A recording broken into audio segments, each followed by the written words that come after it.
that would be Dr. Johnny Moore, the president of Pierpont College, and I kid, we love our sister states, but we are really, really lucky to have him. And I'm not going to, you can read his bio, and he's got an amazing track record of where he's been and what he's done and what his credentials are. But the thing that most impressed me last night when I was getting ready today was something that was right in his bio, and I have no doubt it came directly from him, and that's that he is laser focused on his mission and the mission of his institution. And that is what we need in West Virginia and in a modern economy, someone who's thinking like a laser, forging ahead, and doing exactly what we're supposed to be doing in this event today, and that's moving West Virginia forward. So without any further introduction, I'm going to introduce you to Dr. Moore, who can tell us about our panelists. Great to see you, and welcome. Thank you, sir. Donna, I feel as if I hit the lottery. In a sense, I'm the luckiest moderator at this session because I'm fortunate to have three very esteemed panelists here working with me, three young ladies. But in all seriousness, it's truly about moving West Virginia forward, thinking about and planning for the future of West Virginia, and having the courage to chart a new course. Last evening, I liked the statement that was made by Secretary Thrasher when he said, we have to rethink how we train our workforce.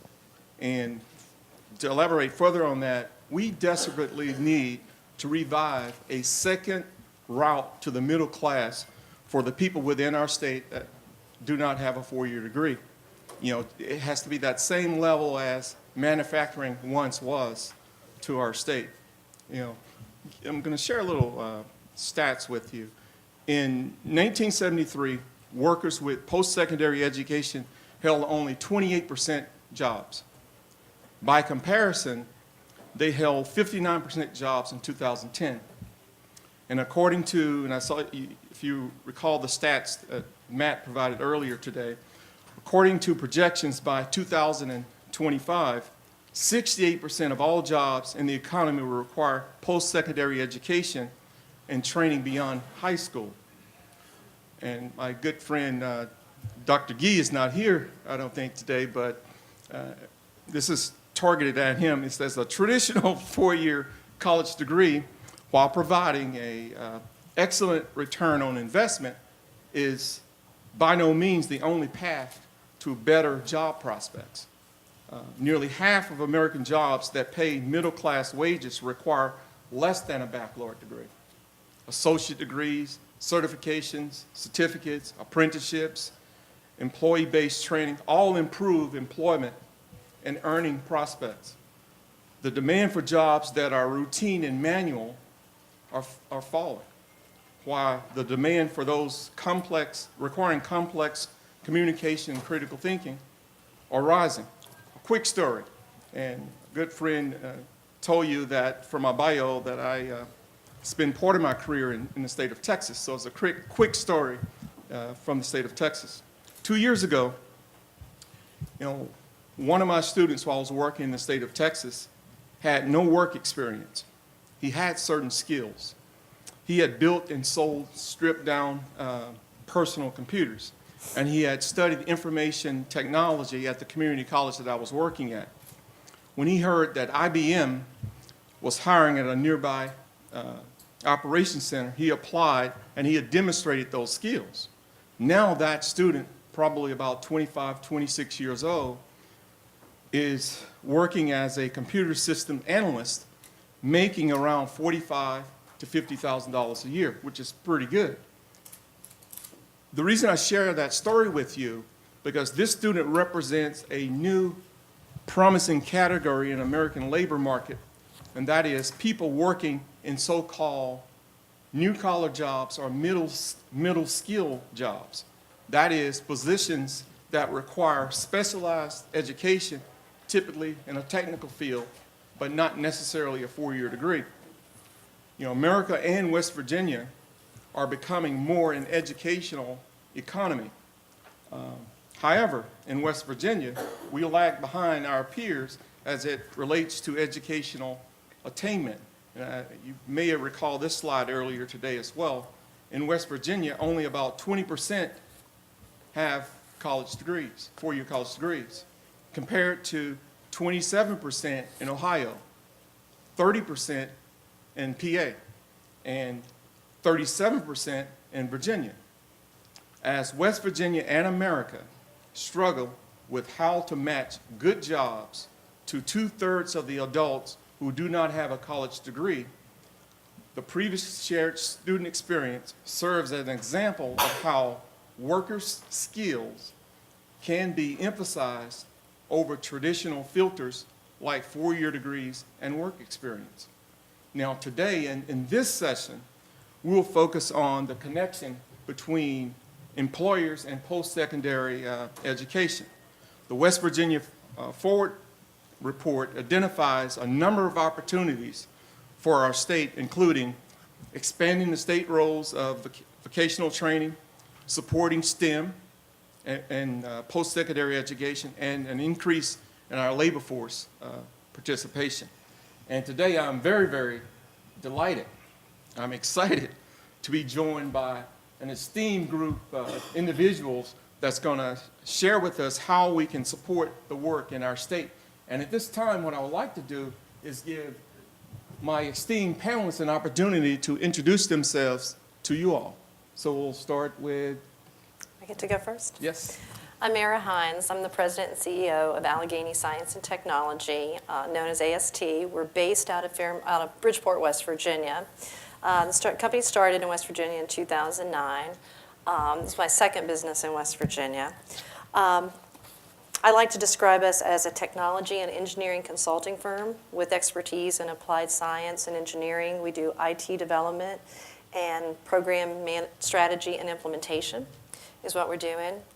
Like I mentioned, we're based out of West Virginia in Bridgeport, but we have an office in Denver, Colorado, Albuquerque, New Mexico. We're also in Idaho Falls, Idaho. So we're kind of spread throughout the United States, which is cool. So I'm very proud to own a company based in West Virginia that has a lot of employees across the U.S. And I'm Lee Farabaugh. I'm the co-founder and COO of Core 10. And we're actually headquartered in Nashville, Tennessee, but we have an office in Huntington. And we provide software development to the financial technology industry, or what's also known as fintech. And our clients are all over the country. They're in the fintech hubs of Silicon Valley, New York, Boston. But our technology and development horsepower is here in West Virginia. And the reason that we're here is because we found that there was a misnomer, a fallacy, or maybe a myth in software development in the United States. And that was that people thought, if you're going to do development work here, it's expensive. And it is expensive in Nashville, it's expensive in San Francisco, it's expensive in New York. If you want to save money on software development, you have to go overseas. And that's actually just not true. There's quite a bit of opportunity here in the US, and that's exactly what we found in Huntington. I call it a win-win-win in the fact that we have a development workforce in Huntington. The cost of living there is lower than it is in other places. We pay above market for our employees. Our goal is to be the employer of choice there. And then we pass that value on to our clients. So everybody wins in that situation. Everybody feels like they're benefiting. It was actually 1 year ago today that we opened our doors in Huntington. And we have 15 employees there now. And we call it a BHAG, Big Hairy Audacious goal, is to have 150 there by the end of 2020. So very soon, our Huntington operation will eclipse our Nashville operation. Hi, I'm Lauren Sisneros, and I'm a policy analyst with Education Commission of the States, and I'm on the Workforce and Post-Secondary Development Institute.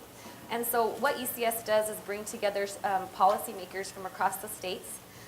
We convene them and we learn from experience. In addition to convenings, we also write policy briefs. We provide testimony before state legislatures, and we also, again, write the briefs and the convenings. We're based out of Denver, Colorado. We also have some employees in Washington, D.C. And I'm hoping today that I can just provide some policy examples that can inform you as all legislators to take back to your state house and hopefully implement things to connect post-secondary and workforce development needs. Very good. Ariel, Lynn, and Lauren, again, welcome to West Virginia, and we want to thank you all for being here today. Let's start on the employer side. Arria and Lee, From what you've heard from the previous presentations and your perspective as employers and innovators, what's the biggest challenge you face when trying to fill positions? I'll take it first? Okay. The biggest challenge I face, especially in West Virginia, as we're trying to staff positions, like I said, we're located in Bridgeport, but we have staff in Fairmont and Morgantown. The biggest challenge here in this area is, one, finding the staff here that has the experience, the professional degrees, what we need to fit the job recs that we have, more or less in, IT development. We do, like I said, cybersecurity. But the biggest challenge is finding those people, but also recruiting those folks into West Virginia. Because, we all want to develop our workforce here. We want to educate, our students here to make them available to us to continue to live in West Virginia. But we also need to farm from outside, because when we don't have the resources such as cybersecurity analysts, we have to recruit. And that's a challenge as an employer, because I have a recruiting team, I have a couple of recruiters, and they are my salespeople. They're selling my company, but they're also selling West Virginia when they're bringing people here. And when they're doing that, I have to give them the tools. And the tools in selling is they always have, what does West Virginia offer? What's in Fairmont? Do you have a rec center? They want all the amenities that they have in Northern Virginia. Some of my positions require clearances, so these are people that you don't have sitting up and down 79. They're sitting around the Beltway. And so what I tell my recruiters, the challenge when they're trying to recruit here is you've got to really sell the positives.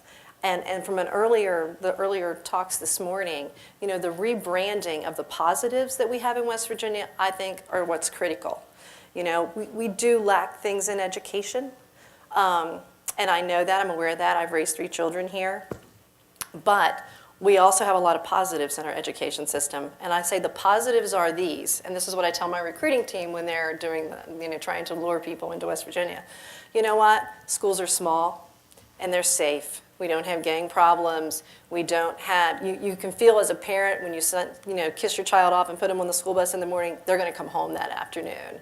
And the sense of community we have in our schools, to me, is very important. Your teachers. I graduated with a lot of the teachers in my high school, when I went to high school in Lewis County. So to me, the biggest challenges are branding ourselves as a state that has, one, educating our students to bring them so they can be employed in the companies that start here and are working here currently, but also to attract new people to come in to take jobs, because they may start other companies here.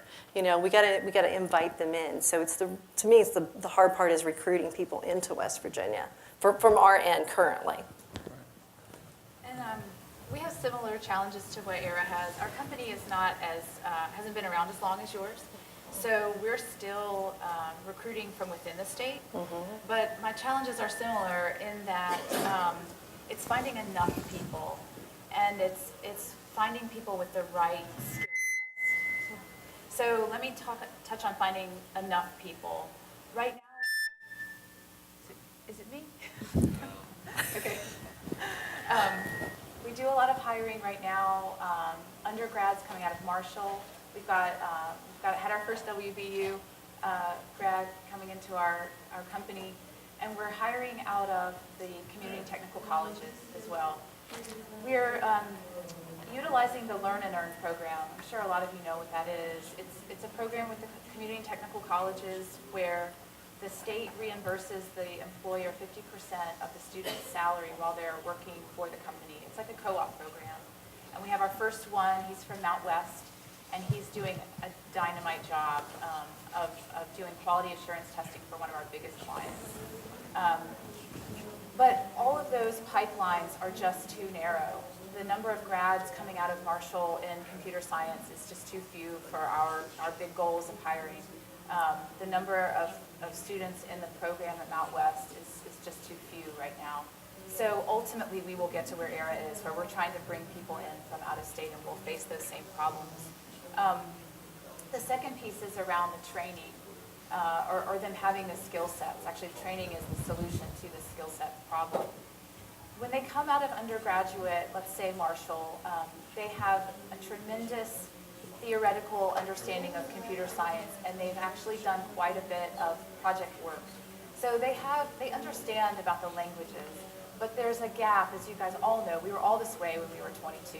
There's a gap in what you learn in school and what you need to apply to real world work. And that's the piece that we have to teach. Sometimes it's little things like, how do you check software into GitHub? And sometimes it's bigger things like, how do you conduct yourself professionally in front of a client when they're obviously wrong about something? All of those things. And so there's quite a few efforts afoot in the state to put training in place, and when we're getting into that arena as well, we're working on a very fledgling idea right now with Generation West Virginia. I don't think Natalie's here to chastise me for saying it out loud, but to put together a solid training program in things like C# or Python programming, so that we can take students out of, they can come out of a community technical college, they can come out of an undergrad, they can come out of high school, and they could spend probably 6 months learning technology in such a way that they can apply it almost immediately to our client projects. And we've had a lot of success with a similar model in Nashville. It's called Nashville Software School. And they're not only learning the tech, but they're learning those other skills that are needed to start working on client projects. And what we'd like to see is, or what we'd like to do really, is to replicate that here. And I think, one of the things that I believe it was Matt said, or maybe it was the mayor, was that you can't just rely on one source. So us creating our own training program is not a way of saying that the educational system is failing us. It's just our way of saying, here's the gap we've identified. We want to work with the education system to figure out what's the right mix of students coming in, and then where can we fill the gaps. I think that's a positive way of working together, not an indictment. So those are our challenges. Right. You touched on skill gaps and that, and I think you did a good job there. But what should, and I know you're in Tennessee, but what should, based on the presentations you've heard last night and today, where should West Virginia be headed if we want to get ahead in our region? As it relates to in terms of the growing sectors out there. I think West Virginia has a really great opportunity, not just to think about catching up, but to think about leapfrogging. So, what can we do that isn't just getting us to where everybody else is today, which is going to take a few years and then they'll be on ahead. But where do you go that's what are some radical ideas? What is some radical thinking? And some things that I've seen demonstrated, in our work with Mount West is in lockstep with Marshall's computer science department, the Mount West computer science program, in such a way that when a student comes out of 2 years at Mount West, if they want to go to Marshall, they are just as well prepared, if probably not better prepared, to jump into the third year of a computer science curriculum at Marshall. So that kind of collaboration, I think, is key, and of course, replicating that. The biggest challenge in technology is it just changes so fast, and I'm sure Arria would agree with this. It does. Whatever you're teaching today in undergrad, it's going to be done by the time they get out. So we have to figure out how to be really nimble with curriculum, and that's another thing that I have seen positively from the community college system is the desire to saying to us, what do you need them to learn? Tell us, we'll teach it.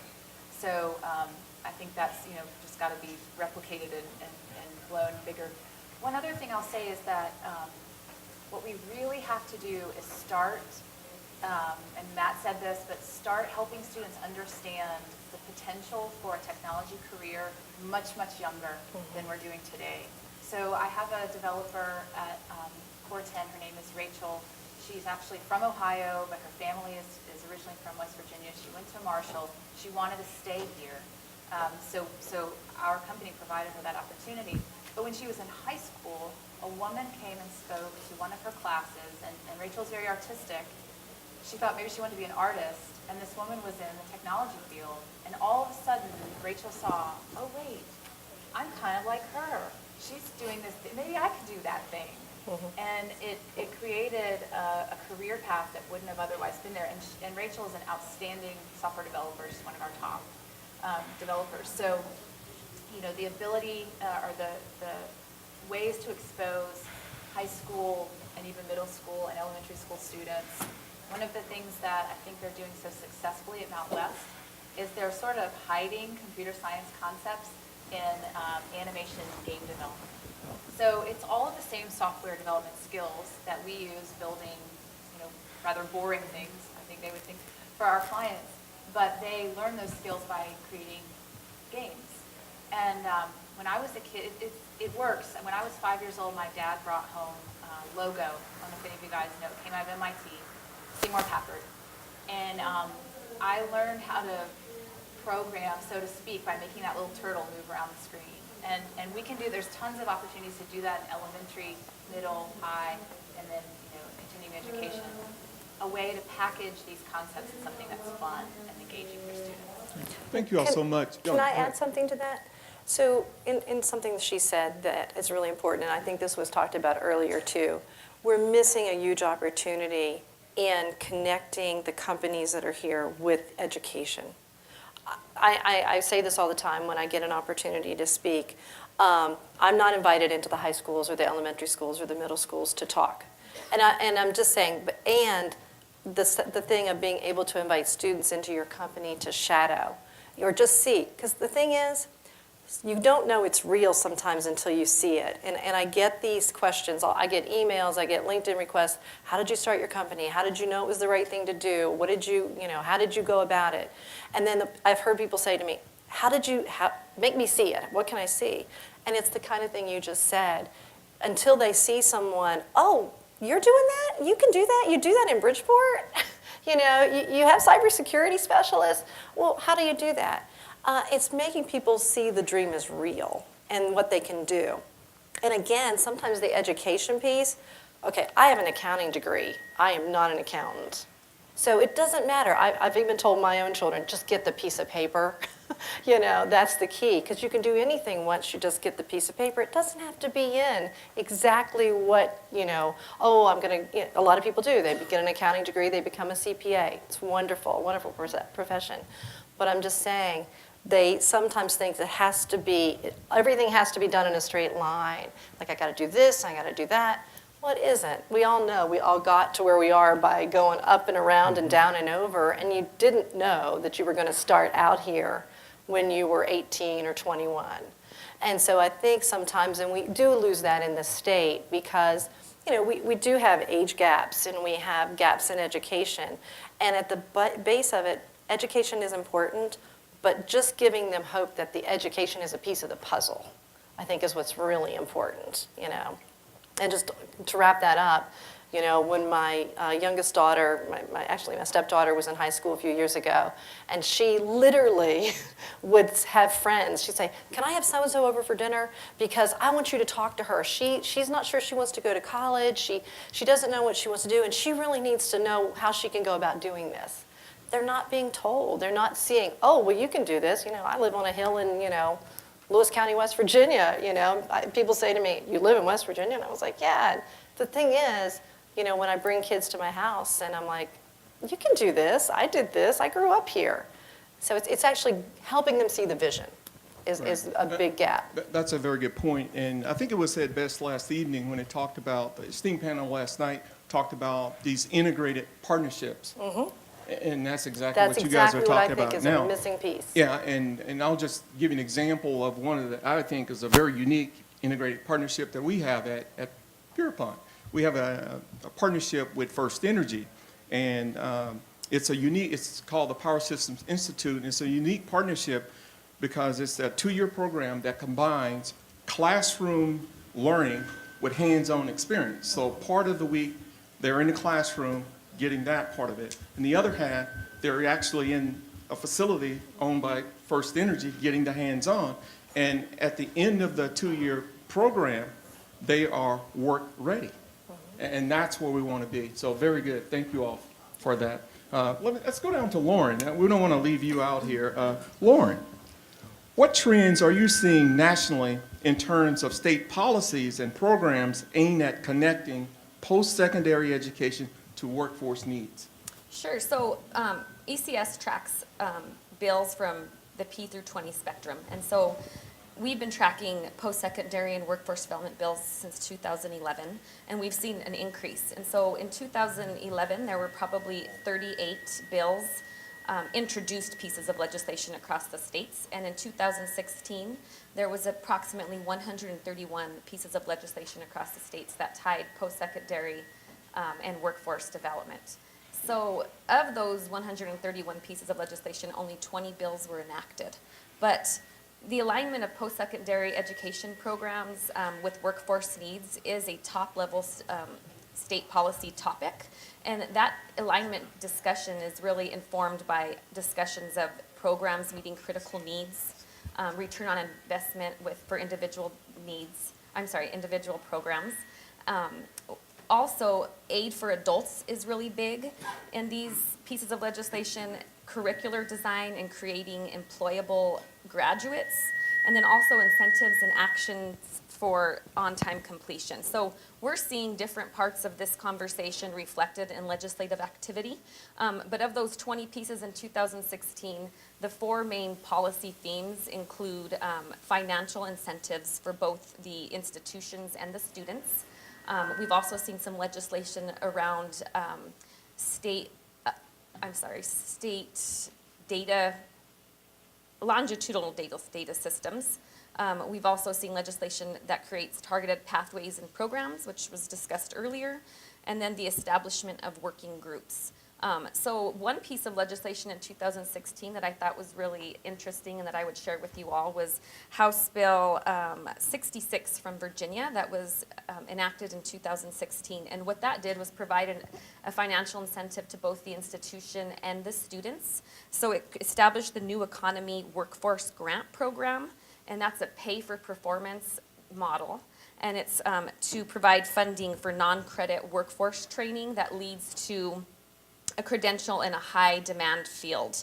And so the institutions receive $1,500 per student for students that complete on time, and then the students are only responsible for 1/3 of the program costs. And so other legislation that we've seen surrounding longitudinal data systems, for example, in one state they require institutions to publicly display on their websites employment information. And so we've seen a lot of different types of legislation, but the working groups is also a very important piece. And even though that some of these were captured through legislation, I realize that other states are collaborating and bringing employers and educational institutions together to discuss the needs of the workforce. And so again, it's important that all the stakeholders are at the table, but I guess when it's required through legislation, maybe it's a little bit more of demand for all the players. And so I can provide additional information to any of you about more examples of these types of legislation and that were enacted. So I think that's really important. Very good. You know, I've been in higher ed for 27 years. I know some of you are looking at me, wait a minute, I started when I was 5 years old. but no, in all seriousness, this 27 years in higher ed, and I've been fortunate to have worked in several states, state of Arkansas, my home state, Florida, Texas, and of course now the great state of West Virginia. So my next question is, what do employers need from post-secondary providers like myself and some of my colleagues around the room? I mean, what do employees need from us? I mean, what do you guys need from us for us to provide for you? Well, okay, let me ask you a question back. When you're asking that, you're asking what do we need as far as the students Yes. and the type of education they need? Well, like Lee said, technology changes so quickly. My world, I deal in technology. So for me, the post-secondary, like the technical schools and stuff, are a value, but not as much as, higher ed is for me. But what I need is, it's not so much about the skills. Yes, you need the basic skills. Like, for example, I think I mentioned when we had our call, I'm seeing a gap in students coming even out of college with not having solid Microsoft Office skills. It's like they need training in spreadsheet development, things of that nature, which are very basic to any position, no matter what position you're going to hold in a company. That this basic understanding of the current softwares are very, very important to me. The other piece is the people skills, is teaching the soft skills a little bit, because that is important, the communication skills. And that's a large part of the mentoring that we do. Even as a company, you'd like to take someone off the shelf and be able to plug them in, but you got to do that. So two pieces that I see missing quite often is very basic stuff. That's just computer, software, basic computer, Word, Excel, nothing fancy, but just the basics. And then sometimes the communication skills of, it's great to send an email and it's great to text someone, but after the third email, you need to pick up the phone, because you need to talk to someone, because you'll get the problem solved and a lot of misunderstanding avoided. That's a good point. I have a 13-year-old son. He, correct me, I almost make the mistake again to say 12. He's 13, he's a teenager, but he would be upstairs and he would want to send a text to his mom. No. No. So you're right. We need to be. Yeah, the you want a basic sandwich, skills come of downstairs. communication. I would say that, what we need right now is sheer numbers. So the programs are good, they're just not big enough. I'm going to get my numbers a little bit off, but I think the Mount West program is going to graduate maybe 25 this year. And then, of those, which ones are good candidates for us? Maybe it's 8, 10. So sheer numbers is one. And I think that a lot of that is, again, going to come from before they get to secondary education. I'm not sure, but my suspicion is that maybe there's a marketing problem. Do they even know that it's an option? So I forget the exact term that was used for the program that they can do a 5th year of high school and come out with an associate's degree. That's awesome. And I think just getting the word out, helping the students know this is even a possibility, or that community and technical college is a great option for you, or that here are the programs. It can be confusing, I think, to the students, which program aligns with which career. So I think we have some marketing problems to solve. And then, the offer to customize curriculum for us is tremendous. And then I think as a business owner, I need some help. I can say to you, okay, they need to know C#, and then somebody's got to help me figure out, how do I translate that to what you teach them? So I think, really close collaboration with an employer to say, okay, what does that really look like? How do we break it down? How do we create a curriculum around this? Because, I'm not an educator. Sometimes it's hard for me to break down something that I do every day into something I can teach. So that kind of, just help working with us. Right. And then, of course, it changes. So as soon as we get C# in, we got to do something else. That's true. I think I was getting the eye from Donna, so I'm going to ask you all this final question here. We heard from Matt earlier about the opportunities identified in the West Virginia Forward report. Expanding the state roles in vocational training, supporting STEM and post-secondary education, and increase our labor force participation. For each of you, what's a low-hanging fruit that could easily be accomplished in one of these areas? I'll go ahead and start. I really think including adult students in the conversation. We mentioned earlier the 65 to 68% of jobs requiring post-secondary education, but there's not going to be, we don't have, traditional age students are not going to meet that demand. And so it's really important that we help adults re-enter post-secondary education and get those credentials as well. So right now we have aid systems that are designed for traditional students that are matriculating from high school. But it's important that there's other programs, because beyond loans, there aren't many aid programs that can help students cover full tuition costs. And so again, I think it's helping students re-enter, or adult students enter post-secondary. But in addition to that, back to the collaboration, I think it's important that we get stakeholders from all areas to come together to create those programs that meet those demands and things like that. Very good. Anyone else like to? Yeah, I mean, I think it's sort of piggybacking on the previous question. I think it's public-private partnerships. I think the mayor was really effective in talking about, you know, how that's been done successfully in Pittsburgh. And you know, we're here with needs for hiring and training, and I'll talk to anybody that'll talk to me. So, you know, I think utilizing public-private is really important. And I would agree with that. That's really the key.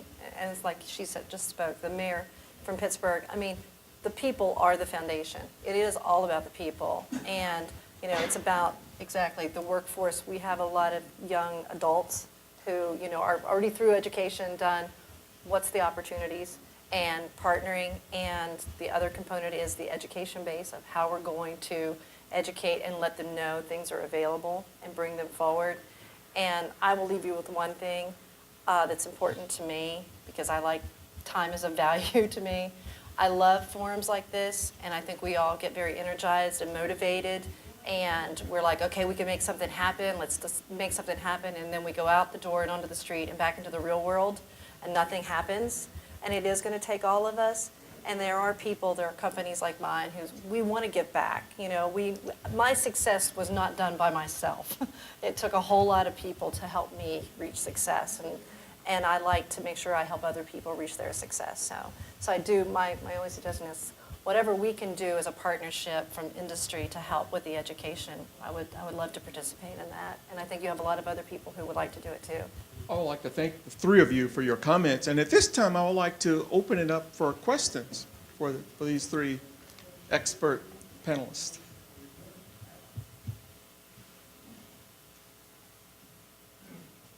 I just wanted to echo what was said this morning with the amen. Thank you.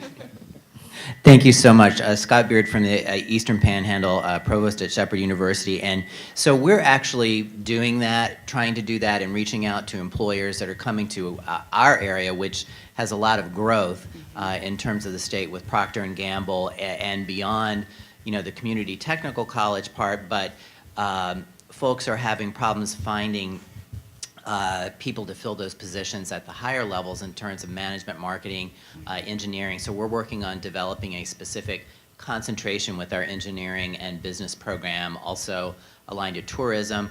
But we're actually trying to create a hub, much like I think WVU's Innovation Corporation with our Potomac Applied Business Company, which is launching this Saturday, where we are providing those real-world experiences and services for companies that can come to us. But I mean, just everything that you said, these are things that we absolutely need to be doing. And again, thank you for letting us know about this, because we do need to have everyone at the table to make that difference. So I just wanted to say thank you, and just to give a plug for what we're trying to do to bring those businesses to the table and to get our students involved in those real world experiences before they're out there in terms of internships and co-ops. Yeah. So I need to know more about your institution. Sorry. Wait, I have a card. Who else had a question?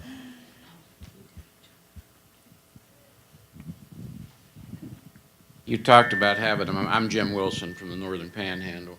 Talked about having a marketing problem. I think we have a marketing problem in two ways.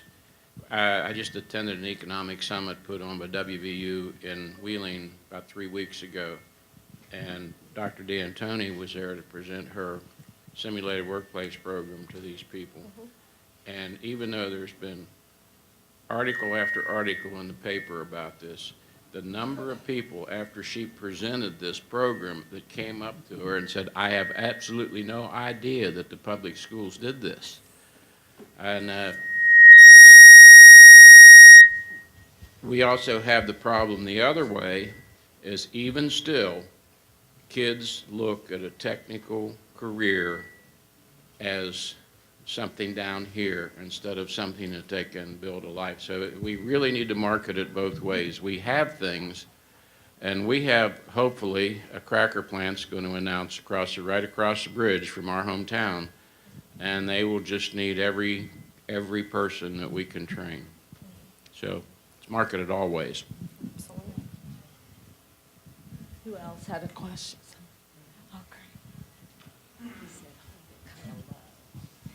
Okay. My name is Barbara Evans Fleischauer, and I'm one of the several legislators who are here. And first, I want to thank the organizers. I think it's really nice to see 3 women on a panel and an African American. And I wanted to, I thought so I really appreciate that. And I also appreciated what the mayor of Pittsburgh said, if it's not all of us, it's not for us. And I think a lot of times we do not include half the population. And we forget, we marginalize, we minimize the small number of minorities that we have in our state. And so each of you actually has made some specific suggestions with regard to what you are doing or what other legislators are doing. But how can do you have more ideas? So you're anticipating my question. Do you have more ideas on what we as legislators can do to make sure we're taking advantage of all of the talent in our state? Can I start? Go ahead. 'Cause this is, well, I guess probably personally important to all of us, but, you know, we didn't mention the role of women, and so it's sort of obvious, all 3 of us sitting up here. You know, I think Secretary Thrasher mentioned it last night. You know, this is a key component of our economy. I forget the exact number he said in West Virginia, but it was a low percentage of women who work outside the home. I want to say it was in the 20s or 30s percentage. The last state in the country? Okay. And so I'll say that at Core 10, our first 3 developer hires were women. And I made a big joke with them. I said, you're the first and only all-women development team, and it won't last long. But I think there's a lot we can do around supporting women and girls, you know, girls in school, encouraging them through clubs or other initiatives. I know Girls Who Code is active here in the state. But I was at the Cyber and Technology Summit a few weeks ago, and there was a woman who made a comment that just incensed me. She said, well, women don't want to be developers. And you could bleep me what I wanted to say. I thought, yes, they do. That's just crazy. So I think we have to break down some stereotypes. I know that's not something legislatures can, like, you know, can legislate that. But I think that's important to encourage and expect that women, yes, absolutely can and want to do these technical jobs and can do them quite well. I have some women who can run circles around some of the guys. So I think we have to encourage that for sure. And I would agree with that. One of the things that I think is missing, and again, I don't know what the legislature can do, but I do think this does start somewhere, it's between the education system and the home, is confidence. We all need, girls especially lack confidence in STEM. And STEM is very important to me and what we do. But, you know, I'm not good at math. I'm not good at science. I'm not good. And I also see it in young boys also. Because why? You have to take time to learn. You know, you have to take time to study. You have to take time. It takes an effort, you know, effort in, it gets something in return.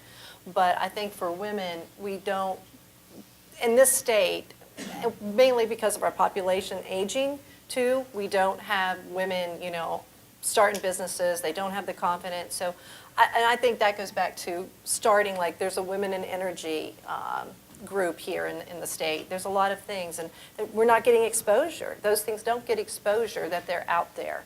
And we as women also have to invite other women. We are the best cheerleaders for other women. It's like, hey, we're going to this, you know, would you like to join us? Or, you know, and I welcome any, and Stephanie, my executive assistant, can profess to this. I welcome any woman who wants to have a meeting with me. I try to make time. I try to make time because if nothing else, it's that one person that says, you can do this. You don't have to have 100% of the answers or solution.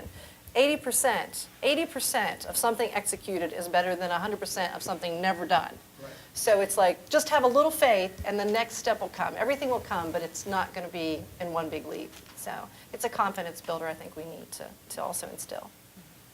Well, I would just add, I'm a first-generation low-income student, and I think about the things that contributed to my post-secondary success, and I really think mentoring, wraparound services, student support services, really exposed me to post-secondary beginning in high school and supported me all the way through my post-secondary career.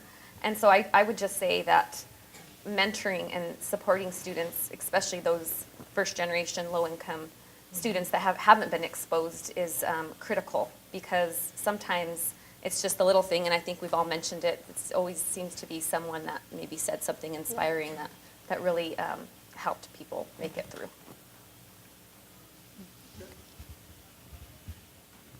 I think that's it. Thank you all for your attention. I'll turn it back over to Chip.